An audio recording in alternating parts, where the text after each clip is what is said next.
العسكريين الامام الحسن العسكري والامام علي الهادي وغيبه الحجه الامام المنتظر عجل الله فرجه. ان شاء الله تخرج لنا حسين يا الله وتصبر اهله يا الله يا ارحم الراحمين.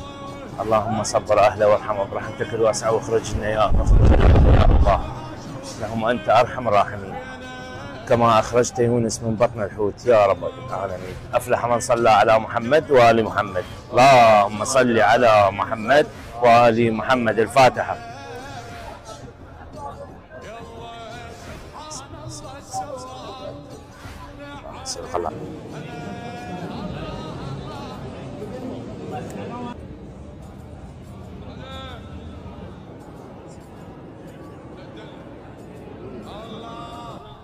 اخوان ان شاء الله اليوم بسامراء المقدسه، وبعد كم يوم راح اتوكل لكربلاء المقدسه. همينا ندعي على مود اخونا الغريق حسين باسم، ووراها نتوكل للنجف الاشرف بجاه اهل البيت يا رب، بجاه الائمه.